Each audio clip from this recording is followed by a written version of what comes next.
انا افوت. اي.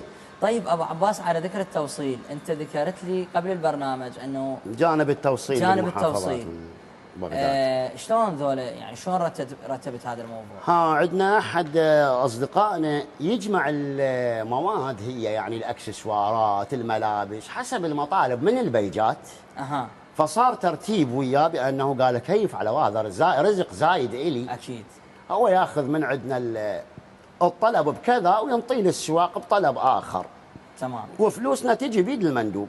اكيد. احنا نتراسل المراسلات ويا عباس. حلو. ورسائل الحاجه، مرات الناس ما تعرف اسم الحاجه، تقول لي اريد كذا، اقول لها دز له صورتها. صح. لان احنا عندنا بالتوك توك اكو حاجه لها 3 اسماء. واكو حاجه يسووها 5 اسماء، هم يسمون من يمهم المجتمع. اي صحيح، ما شاء الله مستعمل. عندنا هسه احنا الشتف مال الطبله. اي. على سبيل المثال اللي يشيل التاير. نعم. اسمه فريم ممه. اسمه هاوزن. عجيب. اسمه طبله. اي اسمه شتف ايمن او ايسر. اي. هاي اسماء. يجيك واحد يقول لك لا انا اريد هاي مال التاير. اي شنو مال التاير. فاكو اسماء البنز، ديسك او بنز. طيب. فهواي امور. عمبار، يابا عمبار، اريد العمبار هذا مال ورا. شنو مال ورا؟ هو عمبار ويل يشتغل صح. امامي وخلفي. اما تقول لي عمبار رئيسي.